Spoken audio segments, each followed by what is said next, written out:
ರೈತರನ್ನ ಸಾಯಿಸ್ಬೇಡಿ, ಬೇಕಾದ್ರೆ ಒಂದೇ ಸತಿ ಸಾಯಿಸ್ಬೇಡಿ, ಬೇಡ ಅನ್ನಲ್ಲ. ಮಾತ್ರ ಸಾಲ ಮಾಡಿ ಮಕ್ಕಳನ್ನ ಓದಿಸೋ ಸ್ಥಿತಿಲೂ ನಾವಿಲ್ಲ, ಆ ಸ್ಥಿತಿ ತಂದ್ಬಿಟ್ಟವೆ ಆನೆಗಳು. ದಯವಿಟ್ಟು ಯಾವ್ದಾರ ಒಂದ್ ದಾರಿ ತೋರಿಸಿ, ಆಗ್ಲಿಲ್ಲ ಅಂದ್ರೆ ಮಣ್ಣು ಹಾಕ್ಬಿಟ್ಟು ಹೊಟ್ಟೋಗ್ಬಿಡಿ ಬೇಕಾದ್ರೆ. ಇಷ್ಟು ಬಿಟ್ರೆ ನಮ್ ಕೈಲಿ ಹೇಳೋ ಸ್ಥಿತಿ, ಏನು ಮಾತಾಡೋ ಸ್ಥಿತಿ ನಮ್ ಕೈಲಿ ಇಲ್ಲ. ಎಚ್.ಡಿ. ಕೋಟೆ ತಾಲೂಕಿನ ಹುಣಗನಹಳ್ಳಿ ಗ್ರಾಮದಲ್ಲಿ ಆನೆ ಹಾವಳಿಯಿಂದ ರೈತರು ಬೇಸತ್ತಿದ್ದಾರೆ. ನಿನ್ನೆ ರಾತ್ರಿ ದಿನೇಶ್ ಹಾಗೂ ಇತರ ರೈತರ ಜಮೀನಿಗೆ ನುಗ್ಗಿದ ಆನೆ ರೈತರು ಬೆಳೆದಿರುವ ಫಸಲುಗಳನ್ನು ಹಾನಿ ಮಾಡಿದೆ. ಅರಣ್ಯ ಇಲಾಖೆ ಅಧಿಕಾರಿಗಳಿಗೆ ನೂರಾರು ಬಾರಿ ಫೋನ್ ಮಾಡಿದರೂ ಕಂಡು ಕಾಣದಂತೆ ಕಣ್ಣು ಮುಚ್ಚಿ ಕುಳಿತಿದ್ದಾರೆ. ಆನೆ ದಾಳಿಯಿಂದಾಗಿ ಬೆಳೆದ ಬೆಳೆ ಕೈಗೆ ಸಿಗದೆ ರೈತರು ಕಂಗಾಲಾಗಿದ್ದಾರೆ. ಇನ್ನಾದರೂ ಎಚ್ಚೆತ್ತುಕೊಂಡು ಫಸಲು ಹಾನಿಯಾಗಿರುವ ರೈತರಿಗೆ ಸೂಕ್ತ ಪರಿಹಾರ ನೀಡುತ್ತಾರೆಯೇ ಕಾದು ನೋಡಬೇಕಿದೆ. ವರದಿ ಮಲಾರಾಮ್ ಮಹಾದೇವ ಸ್ವಾಮಿ. ನಾವು ಈ ತರ ಬೆಳೆ ಎಲ್ಲ ಬೆಳ್ಕೊಂಡು ಸಾಲ ಮಾಡಿ ಟ್ರ್ಯಾಕ್ಟರ್ ಓಡಿಸಕ್ಕೂ ಟ್ರ್ಯಾಕ್ಟರ್ ಖರ್ಚು ಕೊಡಕ್ಕೂ ನಮ್ತವಿಲ್ಲ. ಅದನ್ನೂ ಈ ಬೆಳೆ ಬೆಳೆದಿ ಮುಂದಿನ ಬೆಳೆಗೆ ಅಂತ ಟ್ರ್ಯಾಕ್ಟರ್ ಓಡಿಸ್ತೀವಿ. ಆದ್ರೆ ಈ ತರ ಆನೆಗಳೆಲ್ಲ ಬಂದು ಕೇಡ್ ಮಾಡ್ಬಿಟ್ಟು ನಾವು ಒಟ್ಟಿನಲ್ಲಿ ರೈತರೇನು ಅಂದ್ರೆ ಸಾಲ ಮಾಡಿ ಸಾಲದಿಂದನೇ ಸಾಯ್ಬೇಕೆ ಹೊರತು ಬೇರೆ ಯಾವ ರೀತಿನೂ ಇಲ್ಲ. ಸತ್ಮೇಲೆ ಪರಿಹಾರ ಕೊಡ್ತೀನಿ ಅಂತೀರಿ, ಇದ್ದಾಗ ಆನೆಗಳು ಕಾಡಲ್ಲಿರೋವನ್ನ ತಂದು ಊರಲ್ಲವೇ ಅರಣ್ಯ ಇಲಾಖೆಗೆ ಯಾರಿಗೆ ಫೋನ್ ಮಾಡಿ ಹೇಳಿದ್ರು ಬರ್ತೀವಿ ಅಂತಾರೆ ಹೊರತು ಬರಲ್ಲ. ಪರಿಹಾರ ಕೊಡ್ತೀವಿ ಅಂತಾರೆ, ಏನು 1 ರೂಪಾಯಿಯೂ ಬರಲ್ಲ. ಬಂದಿಲ್ವಾ ಅಧಿಕಾರಿಗಳು ಯಾರು ಬಂದಿಲ್ಲ. ವಾಚರ್ಗಳು ಬರ್ತಾರೆ, ಅವ್ರೇನ್ ಮಾಡ್ತಾರೆ, ಆನೆ ಮುಂದೆ ಹೋದ್ರೆ ಹೆಜ್ಜೆ ಗುರ್ತಿಡ್ಕೊಂಡ್ ಬರ್ತಾರೆ. ಅಲ್ಲಿವರೆಗೆ ಆನೆ ಎಲ್ಲ ಮೇಯ್ಕೊಂಡು ಹೋದ್ಮೇಲೆ ಬಂದು ಅದನ್ನ ಓಡಿಸ್ತು ಅಂತಾರೆ. ಅಷ್ಟ್ ಬಿಟ್ರೆ ಅಧಿಕಾರಿಗಳು ಯಾರೂ ಬಂದಿಲ್ಲ. ಈಗ ತೆಂಗಿನ ಸಸಿಗಳನ್ನೆಲ್ಲ ಕಿತ್ತಿಟ್ಟು ಆಗ್ಲೂ 3-4 ಸತಿ ಫೋಟೋ ಕೊಟ್ಟಿದೀವಿ. 5-6 ವರ್ಷದಿಂದ ಇದೇ ಆಗೈತೆ. ನನ್ ಗಂಡ ಆನೆ ಕಾಲಿಗೆ ಸಿಕ್ಕಿ ಸಾಯ್ಲ್ಬೇಕಿತ್ತು, 1-5 ನಿಮಿಷದಲ್ಲಿ ಉಳ್ಕೊಂಡವ್ರೆ ಅಷ್ಟೇನೆಯ್ಯ. ಅದು ಸತ್ತಾಗ್ಬೇಕಾರೆ ಪರಿಹಾರ ಕೊಡ್ತೀವಿ ಅಂತಾರೆ, ಬದುಕಿದಾಗ ಜನಗಳಿಗೆ ಯಾರೇ ರೀತಿ ಯಾವುದೇ ಅನುಕೂಲ ಮಾಡ್ತೀವಿ ಅಂತ ಮಾತ್ರ ಯಾವ್ದು ಅಧಿಕಾರಿಗಳು ಹೇಳಲ್ಲ, ಯಾರು ಹೇಳಲ್ಲ. ತುಂಬಾ ಕಷ್ಟ ಅನ್ಭವಿಸ್ತಾ ಇದ್ವಿ. ಬೇಕಾರೆ ಮಣ್ಣಾಕ್ಬಿಟ್ಟು ಹೊಟ್ಟೋಗಿಬೇಕಾರೆ ರೈತರ ಮೇಲೆ ಈ ಸ್ಥಿತಿಲಿ ಮಾತ್ರ ಆಗಲ್ಲ. ನಾವು ಸಾಲ ಮಾಡಿ ಸಂಕಟ ಅನ್ಭವಿಸಕ್ಕಲ್ಲ, ಬಡ್ಡಿ ಕೊಟ್ಟಕ್ಕೂ ಆಯ್ತಾ ಇಲ್ಲ ನಮ್ ಕೈಲಿ. ಇಲ್ಲ, ನಮಗೂ ಹೇಳಿ ಸಾಕಾಗೈತೆ. ಬೇಕಾದ್ರೆ ನೀವುಗಳೇ ರೈತರೇ ಸತ್ತೋಗಿ ಬೇಕಾರೆ ಆನೆಗಳನ್ನೇ ಸಾಕ್ತಿವಿ ಅಂದ್ರೆ ಬೇಕಾದ್ರೆ ಅದನ್ನೇ ಸಾಕೊಳ್ಳಿ, ರೈತರನ್ನೆಲ್ಲ ಓಡಿಸ್ಬಿಡಿ. ಹಿಂಗೆ ದಿನ ಸಾಯೋದ್ಕಿಂತ ಒಂದೇ ಸತಿ ಇಲ್ಲ ಆನೆ ಕೈಲಿ ತುಳಿಸ್ಬಿಟ್ಟು ಸಾಯಿಸ್ಬಿಡಿ, ಅದು ನೆಮ್ಮದಿ. ಒಟ್ಟಿನಲ್ಲಿ ನಾವು ಮಕ್ಳುಗಳಿಗೆ ಫೀಸ್ ಕಟ್ಟೋ ಸ್ಥಿತಿನೂ ಇಲ್ಲ. ಸಾಲ ಮಾಡಿ ಕಟ್ಟಿ ನಮ್ಮ ತಲೆ ಮೇಲೆ ಈಗ ಆನೆಗಳು ಬೆಳೆ ನಾಶ ಮಾಡಿಲ್ಲ, ನಮ್ಮ ತಲೆ ಮೇಲೆ ಮಣ್ಣು ಹಾಕ್ಬಿಟ್ಟು ಹೋಗವೆ. ಪೂರ್ತಿಯಾಗಿ ಮುಚ್ಚೋದಾದ್ರೆ ಅಧಿಕಾರಿಗಳೇ ಮುಚ್ಚಿಬಿಡಿ ನಮ್ಮನ್ನ ಗುಂಡಿ ತೋಡಿ. ಇದ್ರ ಬಿಟ್ಟರೆ ನಿಮ್ಗೆ ಇನ್ನೇನು ಹೇಳೋ ಸ್ಥಿತಿಲಿ ನಾವಿಲ್ಲ. ಯಾಕೆಂದ್ರೆ ನಿಮ್ಗೆ ಹೊಟ್ಟೆ ತುಂಬೈತೆ, ನಿಮ್ಗೆ ಗೊತ್ತಾಗಲ್ಲ. ಅಷ್ಟಾಗಿ ತಂದು ಕೊಡ್ತಾರ ಪಟಾಕಿ. ಈಗ ಬೊಗ್ಗಲ ಆನೆಗಳು ಗನ್ ಕೊಡಲ್ಲ, ಗನ್ ಇರೋರು ಬೇರೆ ಬೇರೆ ಕಡೆ ಹೋಗಿ ಇದ್ರಲ್ಲಿ ಇರ್ತಾರ, ಕ್ವಾರ್ಟರ್ಸ್ ಅಲ್ಲೇ ಇನ್ನೊಂದ್ ಇರ್ತಾರ. ಇದ್ದಾಗ ಅವರು ಇದ್ ಮಾಡ್ಕೊಡಲ್ಲ ಅವ್ರಗ. ನಮ್ಗೆ ಸೌಲಭ್ಯ ಕೊಡ್ತಾ ಇಲ್ಲ ಸರ್, ಯಾವ್ದು ಕೊಡ್ತಾ ಇಲ್ಲ ಇಲ್ಲಿ. ಅರಣ್ಯ ಇಲಾಖೆ ಹೋಗೋದ್ರ ಆಚಾರಗಳು ಬಿಟ್ಟಿ ಮೇಲೆ ನಿಮ್ಮ ಆಚಾರಗಳ ಕೈ ನಿಮ್ಮ ಏರಿಯಾದವ್ರ ಕೈ ಹೊಡ್ಸ್ಕೊಳ್ಳಿ ಮಾಡ್ಕೊಳ್ಳಿ ಅಂತ ಅವ್ರು ಅಲ್ಲೇ ಹೇಳ್ತಾರ. ಸುಮಾರು ಎಷ್ಟು ದಿನಗಳಿಂದ ಹಿಂಗೆ ಆಗ್ತಾ ಇದೆ ಸರ್? 3 ತಿಂಗಳಿಂದ ಇದೆ ಗೋಳು ಸರ್. ನಮ್ಗೆ 3 ತಿಂಗಳು ಆಗ್ತಿರೋದು, 2 ವರ್ಷದಿಂದ 3 ವರ್ಷದಿಂದ ಇದೆ ಗೋಳು. ಈಗ 3 ತಿಂಗಳಿಂದ ಜಾಸ್ತಿ ಆಗಿರೋದು. ಫಸಲು ಯಾವ ಫಸಲು ಮಾಡ್ತಾ ಇರೋ ದಾರಿ ಕೊಡ್ತಾ ಇಲ್ಲ. ಬಂದವೆ, ಅರ್ಧ ಬಂದಿಲ್ಲ. ಇವರು ನಾವು ಕೊಡೋದಂತೂ ಏನು ಸಾಧ್ಯ ಇಲ್ಲ. ಅಲ್ಲಿಗೆ ಹೋದ್ರೆ ಇವರು ಅಲ್ಪ ಬಿಟ್ಟಿದೀವಿ ಅಂತ ಅಂತ ಇರ್ತಾರ. ಈ ವಾಚರ್ಗಳಿಗೆ ಫೋನ್ ಮಾಡ್ತೀವಿ, ಅವರು ಹಣ ಇಲ್ಲೇ ಆಮಿ ಅಂತ ಹೇಳ್ತಾರ. ಅವ್ರು ಬಂದು ನಾವು ಫೋನ್ ಮಾಡಿದಾಗ ಅವ್ರು ಬರ್ತಾರ, ಇದ್ದ ಕಡಿಸ್ಕೊಬೈತಾರ. ಇಲ್ಲ ಅವ್ರು ಬರೋಂತ ಅರ್ಧ ನಾಶ ಮಾಡ್ತಾರ. ಪಟಾಕಿ ಹೊಡೆದ್ಬಿಟ್ಟು ಅವ್ರ ಪಾಡ್ದವ್ರು ಇದು ಮಾಡ್ತಾರ. ಜಮೀನ್ ನಾಶ ಅಂತೂ ನಮ್ಮ ಬೆಳಗಾನ ಈಗ 3 ತಿಂಗಳಿಂದ 4 ತಿಂಗಳಿಂದ ನಿದ್ದೆ ಅಂತೂ ಇಲ್ಲ. ಕಣ್ ತುಂಬ ನಿದ್ದೆ ಮಾಡಿ ಬೇಜಾನ್ ದಿವಸ ಆಗದ. ಇವರು ಯಾವ್ದಾರ ಒಂದು ನಿರ್ಧಾರ ತಕ್ಕಂಡೆ ಒಂದು ಆನೆಗಳು ಓಡಿಸೋಂಥ ವ್ಯವಸ್ಥೆ ಮಾಡಬೇಕು. ಹುಣಗನಹಳ್ಳಿ ಗ್ರಾಮ ಪಂಚಾಯತಿ ನರ್ಸೇಗೌಡ ಮಗ ದಿನೇಶ.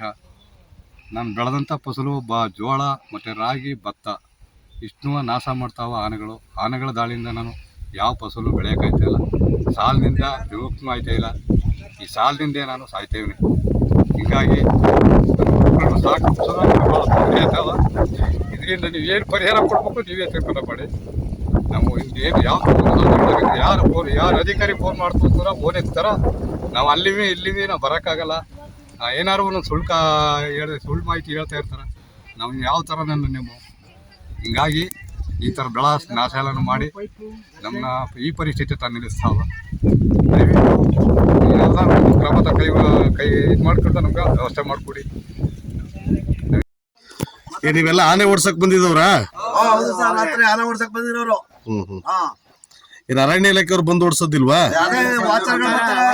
ಪಟಾಕಿ ತಗೊಂಡು ಎರಡು ಪಟಾಕಿ ಹೊಡಿತಾರ ಆನೆ ಎತ್ತಗೋದು ಸರಿ ಎತ್ತ ಬಂದು ಸರಿ ನಿದ್ದೆ ಮಾಡಕ್ ಬಿಡ್ತಾ ಇಲ್ಲ. ಸಾಯಂಕಾಲ 5 ಗಂಟೆ ಮುಂಚೆ ಒಂದು ವ್ಯವಸ್ಥೆ ಮಾಡ್ಕೊಂಡು ಆನೆ ಬಂದಾಗ ಹೊಡೆದು ಕಾಣಿಸೋ ವ್ಯವಸ್ಥೆ ಮಾಡ್ಬೇಕು. ಮುಂಚೆ ವ್ಯವಹಾರ ಮಾಡದೇ ಇರೋರು 7 ಗಂಟೆ 8 ಗಂಟೆ ರಾತ್ರಿ ಮೇಲೆ ಆನೆ ಹೊಡಿತೀನಿ ಅಂತ ಹೋಗ್ತಾರೆ. ಅವರು ಕತ್ಲಾಯ್ತು ಅಂದ್ರೆ ಸಬರ ಬಿಡ್ತಾರೆ ಇವರು. 8 ಗಂಟೆ 9 ಗಂಟೆ ರಾತ್ರಿ ಮೇಲೆ ಮಾದೇಶ್ವರನ್ ದೇವಸ್ಥಾನ ಅದ ಅಲ್ಲೋ ಮಲಿಕತ್ತಾರ. ಅದು ಬಿಟ್ರೆ ಆನ ಅಂತೂ ಹೊಡಿಯಲ್ಲ ಅವರು. ಮಾಜಿ ಮೆಂಬರು ಈ ಫಾರೆಸ್ಟ್ ಇಲಾಖೆಯಿಂದ ಕಾಡು ಪ್ರಾಣಿಗಳಿಂದ ತುಂಬಾ ಅನಾಹುತಿ ಆಗುತ್ತೆ ರೈತರುಗಳಿಗೆ. ಮತ್ತೆ ಅದಕ್ಕೆ ಸಂಬಂಧಪಟ್ಟ ಅಧಿಕಾರಿಗಳು ಯಾರು ಜವಾಬ್ದಾರಿ ತಗೊಳ್ಳಲ್ಲ. ಮತ್ತೆ ವಾಚರ್ಗಳಂತ ಆಗ್ತಾರೆ ನೈಟಲ್ಲಿ, ಅವ್ರು ಯಾರು ಸರಿಯಾಗಿ ಕಾವಲು ಕಾಯಲ್ಲ. ಅವರು ಅದಕ್ಕೆ ಸಂಬಂಧಪಟ್ಟ ಅಧಿಕಾರಿಗಳು ಇದ್ರ ಬಗ್ಗೆ ಸರಿಯಾದ ರೀತಿಯಲ್ಲಿ ಜವಾಬ್ದಾರಿ ತಗೊಂಡು ರೈತರುಗಳ ಅನ್ಯಾಯ ಆಯ್ತದ ಅದನ್ನ ಸ್ವಲ್ಪ ಸೂಕ್ತವಾದ ಕ್ರಮ ತಗೋಬೇಕು ಅಂತ ಕೇಳ್ಕೊತೀನಿ ಸರ್. ಆನೆ ಕಾಟ ಜಾಸ್ತಿ ಆಗ್ಬಿಟ್ಟು ಹಾಳು ಮಾಡಿದ್ರು. ನಾವು ಫೋನ್ ಮಾಡ್ತವ್ರು ಅಲ್ಲಿ ಕಾಯ್ತೀವಿ ಇಲ್ಲಿ ಕಾಯ್ತೀವಿ ಅಂತ ಹೇಳ್ಬಿಟ್ಟು ಇಲ್ಲಿ ದೇವಸ್ಥಾನ ಕಾಯ್ತೀವಿ ಅಂತಾರೆ. ದೇವಸ್ಥಾನ ತಮ್ಕೊಂಡು ಆನೆ ಬಂದವ. ಈಗ ನಾವು ಫೋನ್ ಬಿಟ್ಟು ಹಿಂಗೆಲ್ಲ ಹಾಳು ಮಾಡೋದು ಬನ್ನಿ ಅಂತಂದ್ರೆ ಬೆಟ್ಟ ಬೀಳೋ ಅನ್ಸತ್ತದ. ಅಲ್ಲಿ ಸರ್ಗೋರ್ಲೆ ಅದು ಉಳಿಸೋದು ಇಳಿಸೋ ಬರೀ ಸುಳ್ಳು ಹೇಳ್ಕೊಂಡು ಈಗಲೂ ನಾವು ಎಷ್ಟೇ ದಪ್ಪ ಫೋನ್ ಮಾಡಿದ್ರು ಒಬ್ಬರು ಬಂದು ನೋಡ್ತಾ ಇಲ್ಲ. ಇಲ್ಲಿ ನೀವೇ ಬಂದು ಈಗ ವಿಚಾರಣೆ ಮಾಡ್ತಾ ಇದ್ದೀರಿ ನೋಡಿ ಎಲ್ಲ ಪರಿಸ್ಥಿತಿ ಏನಾಗದ, ಗದ್ದೆ ಏನಾಗದ, ಜೋಳ ಏನಾಗದ, ಈ ರಸ್ತೆ ಇದು ನಮ್ಮಲ್ಲೆಲ್ಲ ಕೊತ್ತಂಬರಿ ಮತ್ತು ಅವರ ಎಲ್ಲನೂ ತುಳಿದು ಪಚಿತಿ ಮಾಡವ. ಇವ್ರು ಯಾರು ನಾವು ಏನು ಹೇಳಿದ್ರು ಬಂದು ಯಾರು ಬರೋದು ಇಲ್ಲ. ಫಾರೆಸ್ಟ್ ಅವ್ರಿಗಂತೂ ನಾವು ಫೋನ್ ಮಾಡ್ತೀವಿ ಬಿಡಿ ಅಂತಾರೆ. ಅವರೇ ಕರೆಸಿ ಅಂದರೆ ಅವ್ರು ಯಾರೂ ಕರೆಸೋದು ಇಲ್ಲ. ವಾಚರ್ಗಳು ನಾವು ಹೇಳ್ತೀವಿ ಫೋನ್ ಮಾಡ್ತೀವಿ, ಫಾರೆಸ್ಟ್ ಅವ್ರು ಯಾರು ಫೋನ್ ಎತ್ತಲ್ಲ. ನಾವೇನು ಮಾಡೋ ಈ ರೀತಿ ಮಾಡೋದ್ಕಂದ್ರೆ ನಾವು ಸಾಯಲೇಬೇಕಾಯ್ತು ನೋಡಿಯಪ್ಪ. ಎಲ್ಲ ಆನಾಟಕ್ಕೂ ನಾವೇ ಸಾಯ್ಬೇಕಾಯ್ತು. ಈಗ ನಮಗೂ ಅರಣ್ಯ ಇಲಾಖೆಯವ್ರು ಏನು ಬರೋದಿಲ್ಲ. ಇಲ್ಲ ಸರ್, ಆ ವಾಚರ್ಗಳು ಹೇಳ್ತಾರೆ ಬರ್ತೀವಿ ಫೋನ್ ಮಾಡೀವಿ ಬರ್ತಾರ ಅಂತಾರೆ. ಯಾರೂ ಬರ್ತಾ ಇಲ್ಲ. ಇಲ್ಲ ಅವರೇ ವಾಚರ್ಗಳು ಬಂದು ನೋಡಕ್ಕೆ ಬರ್ತಾ ಇಲ್ಲ. ಬಂದು ಫೋಟೋ ತಗೋಗಿ ಅಂದ್ರೂ ಬರಲ್ಲ. ನೀವು ನೋಡ್ರಿ ಎತ್ತೇನ ಕೆಂತ ಪೈಪ್ನಾಗ ಹೋಗ್ರೆ ಎಲ್ಲ ತೋರಿಸ್ಲಿ.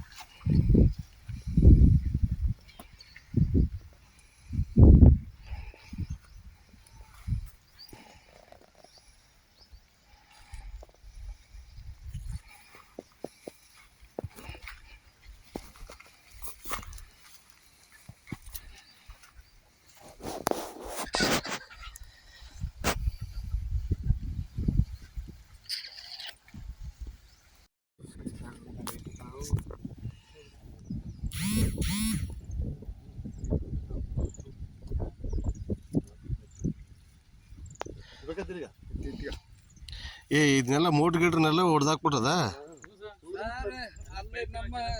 ನಮ್ಮ ದಿನೇಶ್ ಅವರ ಅಣ್ಣಂದು ಇಲ್ಲಿ ಮೋಟ್ರು ಇಲ್ಲದ ಮರದ ಹತ್ರ ಅದ ಬೆಂಡೆ ಮಾಡ್ಬಿಟ್ಟಿತ್ತು. ಈಗ ಒಂದ ತಿಂಗಳಲ್ಲಿ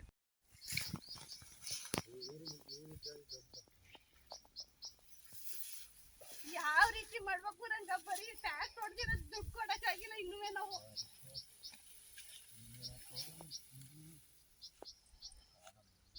ಹಾ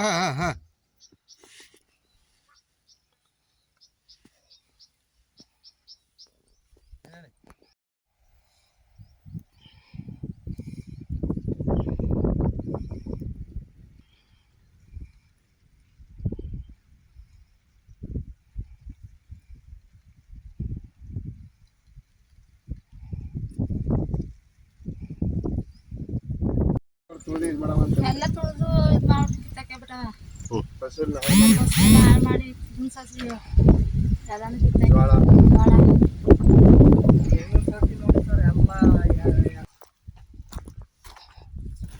ಅಲ್ಲಿ ಗದ್ದ ನೋಡ್ಬಿಟ್ರೆ ನೀವೇನು ಅಷ್ಟೊಂದು ಬಿಡ್ತಿದ್ದ ಇಲ್ಲೆಲ್ಲ ಮೇಯ್ಕ ಹೋಗಿ ರೈತರು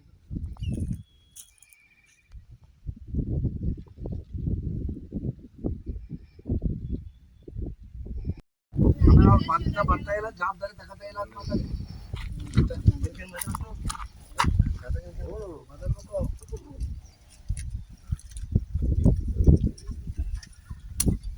ಹಿಂಗೆ ಕಣಣ್ಣ ನಮ್ಮೂರಲ್ಲಿ ಯಾರು ಸುಮ್ಮನೆ ಈಗ ಎಲ್ಲ ರಾತ್ರಿ ಹೊತ್ತು ಬೆಳಗ್ಗೆ ಹೊತ್ತು ಏನಂದ್ರೆ ಎಲ್ಲ ಬರ್ತೀವಿ ಅಂದ್ರೆ ಈಗ ಯಾರು ಇಲ್ಲ. ಹಾಗೆ ತುಳಿದು ಒಟ್ಟ ಸರಿಲ್ಲ, ಆರಾಮಾಗಿ ತುಳಿದ್ಬಿಟ್ಟಿರ್ತಾನ. ಬಂದ್ರಿಯಪ್ಪ.